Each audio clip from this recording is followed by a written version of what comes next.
Good evening, everybody, and welcome to Radio Books. My name is Rainer, and this is my channel. I'm talking to you from Sweden, from the south of Stockholm. And today I want to talk about the winners of the National Book Award, the award of the United States that was presented on Wednesday or Thursday morning. It was actually here, Swedish time. Let's get started.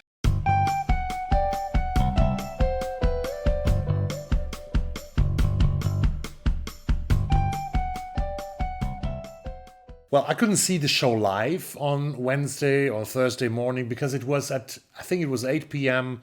Eastern time in the United States, which makes it the beginning of the show, 2 a.m. in the morning Swedish time. And I have to work on Thursday. I had to work on Thursday, so there was no option for me watching this. So I did not do a live reaction. So what I do is I present you the winners, the 4 winners of the National Book Award of 2022, and here they are. For Young People's Literature, the award of 2022 goes to the book All My Rage by Saaba Tahir that was published by Razorbill on March 1 of 2022. And this is a very interesting young adult novel, which actually, when you read the description, when you see the description of that novel, could also be a normal piece of literary fiction and not sort of categorized in the section of young adult, although the protagonists, and that may be the definition of it, are young adults. But first, who is Saaba Tahir, who gave a very emotional speech of thanks to her parents who emigrated from Pakistan, first to London, where Saaba Tahir was born in 1983, and then continued their path to the United States, to the Mojave Desert in California, where Saaba grew up in the 80s and 90s. Shortly after her birth, the family had moved there, and when they were working very hard, and Saaba was very, very emotional about it, that her parents worked so hard to give their children, 1 daughter and 2 brothers, as I understand, a very good education. Saaba studied at the University of California in Los Angeles and was an intern at the Washington Post.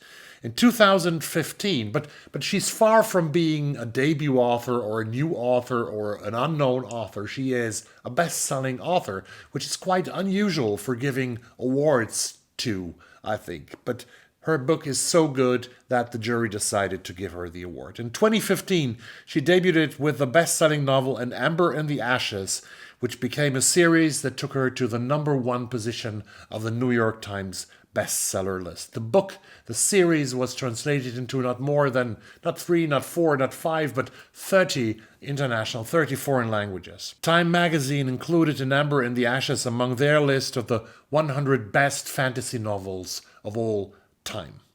Paramount, before the book was even published in 2015, a year earlier, Paramount, the big film company, acquired the film rights on An Ember in a 7-figure deal 1 year before the book was published. So now her newest book, the award-winning All My Rage, what is it about? It has a then and a now, and it's a story of immigration and leaving the home country, which so often is divided into 2 parts: the then, where you come from, and then the now, where people have moved to. Then is Lahore in Pakistan. We have Misbah, who is a dreamer and storyteller, newly married to Tawfiq in an arranged match. After their young life is shaken by tragedy, they come to the United States and open the Clouds Rest Inn motel, and they hope for a new start. The now is Juniper in California. Salahuddin and Noor are more than best friends. They are family. Growing up as outcasts in the small desert town of Juniper, California, they understand each other the way no one else does, until the fight which destroys their bond with the swift fury of a star exploding. Now, Sal scrambles to run the family motel as his mother Misbah's health fails and his grieving father loses himself to alcoholism. Noor, meanwhile, walks a harrowing tightrope, working at a wrathful uncle's liquor store while hiding the fact that she's applying to college so she can escape him and Juniper forever. When Sal's attempts to save the motel spiral out of control, he and Noor must ask themselves what friendship is worth and what it takes to defeat the monsters in their past and the ones in their midst. From one of today's most cherished and best-selling young adult authors comes this breathtaking novel of young love, old regrets, and forgiveness, one that's both tragic and poignant in its tender ferocity. So this is the best-selling author, the winner of the National Book Award of 2022 for young people's literature, Saaba Tahir, and her latest novel, All My Rage, which now got one of the finest awards you can get. I will order this book. I want to read it. I also want to read the next book, which is written by Imani Parry. Imani Parry studied at Yale University. She made her PhD at Harvard University, and she teaches today at Princeton University. So we have three of America's finest Ivy League universities. And today she is a Hughes Rogers Professor of African American Studies, but her PhD was done in the law. And she's the winner of the 2022 Nonfiction National Book Award in the United States for her book, South to America, A Journey Below the Mason-Dixon to Understand the Soul of a Nation, published by Echo on January 25 in 2022. And this is definitely something for Nonfiction November. Parry has written 5 books and numerous articles. Her 2018 book, Lorraine, Looking for Lorraine, The Radiant and Radical Life of Lorraine Hansberry, won her already several awards. Hansberry was the first female black playwright to be played on Broadway in New York, and she died at only 34 years in pancreatic cancer. She was a lesbian, and she was an activist for black civil rights. She inspired the famous blues singer Nina Simone, and her song To Be Young, Gifted and Black, because that was one of the titles of Lorraine's plays. But back to Imani, the author. We all think we know the South, the American South. Even those who have never lived there can rattle off a list of signifiers. The Civil War, Gone with the Wind, the Ku Klux Klan, plantations, football, Jim Crow, slavery. But the idiosyncrasies, dispositions, and habits of the region are stronger and more complex than much of the country tends to acknowledge. In South to America, Imani Parry shows that the meaning of American is inextricably linked with the South, and that our understanding of its history and culture is the key to understanding the nation as a whole. This is a story of a black woman and native Alabaman returning to the region she has always called home and considering it with fresh eyes. Her journey is full of detours, deep dives, and surprising encounters with places and people. She renders Southerners from all walks of life with sensitivity and honesty, sharing her thoughts about a troubling history and the ritual humiliations and joys that characterize so much of Southern life. Weaving together stories of immigrant communities, contemporary artists, exploitative opportunists, enslaved peoples, unsung heroes, her own ancestors, and her lived experiences, Imani Parry crafts a tapestry unlike any other. With uncommon insight and breathtaking clarity, South to America offers an assertion that if we want to build a more humane future for the United States, we must center our concern below the Mason-Dixon line. South to America by Imani Parry, the winner of the National Book Award for Nonfiction in 2022. I want to read that book. I will order it. The winner for the Poetry Award is John Keene for his collection Punks, New and Selected Poems, that was published by The Sound Cave on December 1 in 2021. John Keene, born 1965 in St. Louis, Missouri, won already the Lambda Literary Award for his collection Punks. He currently is a distinguished professor of English, chairs the African American and African Studies Department, and teaches in the MFA in Creative program at Rutgers University in Newark. A landmark collection of poetry and is a generous treasury, this book in 7 sections that spans decades and includes previously unpublished and brand new work. With depth and breadth, Punks weaves together historic narratives of loss, lust, and love. The many voices that emerge in these poems, from historic black personalities, both familiar and famous, to the poet's friends and lovers in gay bars and bedrooms, form a cast of characters capable of addressing desire, oppression, AIDS, and grief through sorrowful songs that we sing as hard as we live. At home in countless poetic forms, Punks reconfirms John Keene as one of the most important voices in contemporary American poetry. And that's what won him the National Book Award for Poetry. And I was wrong. There are not 4 prizes, not 4 awards, there are 5 awards. The 4th one is always the international translation, the literature in translation. And the National Book Award for this in 2022 goes to the very famous, very well-renowned Argentinian author Samanta Schweblin for her book of short stories, 7 Empty Houses, that was translated from the Spanish by Megan McDowell, published by Riverhead as late as October 18, 2022, just about 3 weeks ago, or 4 weeks ago already. Oh my God. The 7 houses in these 7 stories are strange. A person is missing, or a truth, or memory. Some rooms are enticing, some unmoored, others empty.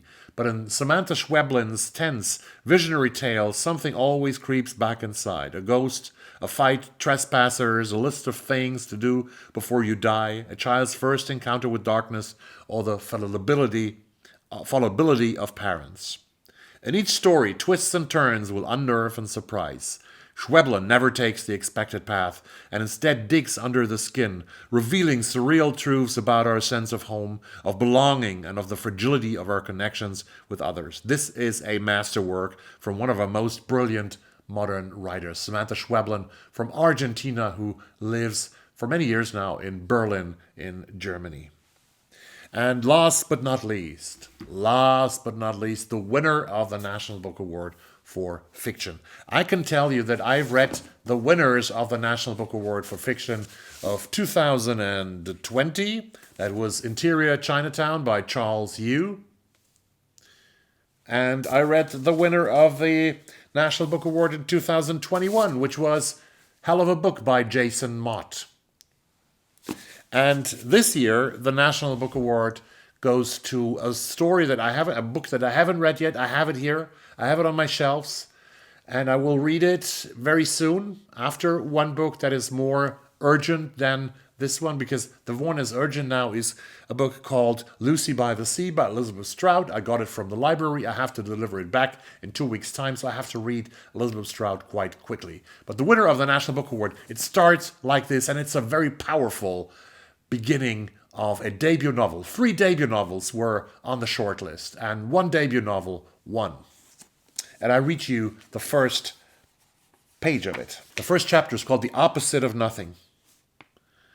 One hot night in apartment C4, Blandine Watkins exits her body. She's only 18 years old, but she has spent most of her life wishing for this to happen. The agony is sweet, as the mystics promised.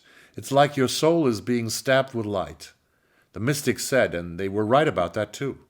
The mystics call this experience the transverberation of the heart, or the seraph's assault, but no angel appears to Blandine. There is, however, a bioluminescent man in his 50s, glowing like a firefly. He runs to her and yells. Knife, cotton, hoof, bleach, pain, fur, bliss. As Blandine exits herself, she is all of it. She's every tenant of her apartment building.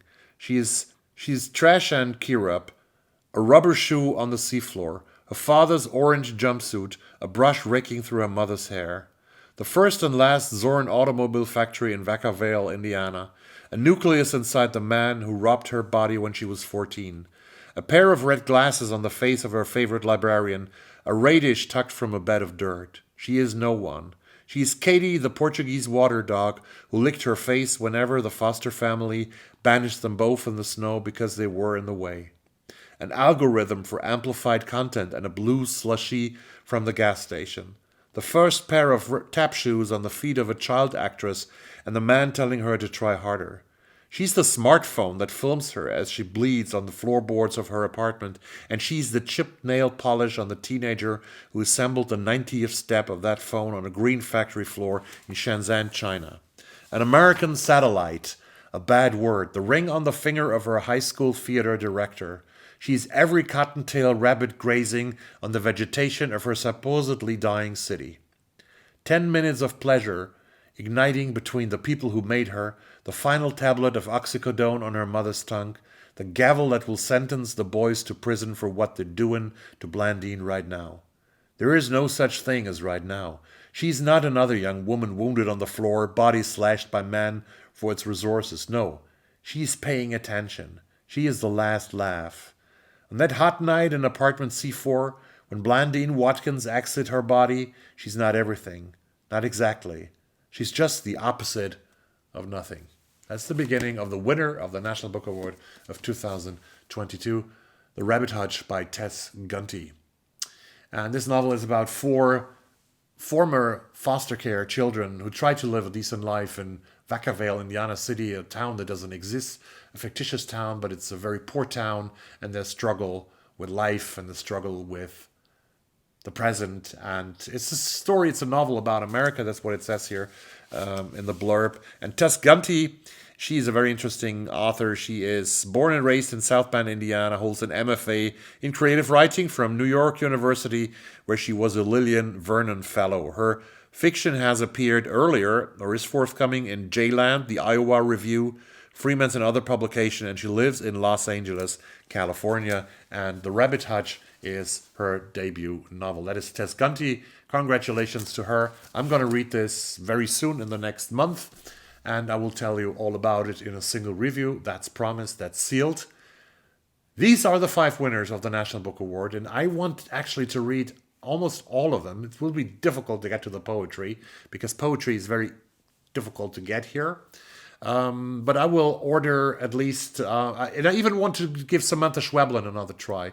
I am not the guy who loves magical realism that much, but I understand that Samantha Schweblin is such a great writer, and maybe one of the greatest writers right now in world literature, that she absolutely deserves another try by me as well, and maybe as you. But I'm going to read Gunty, I'm going to read Imani Perry's book, and I also want to read the best-selling novel All My Rage by Saaba Tahir.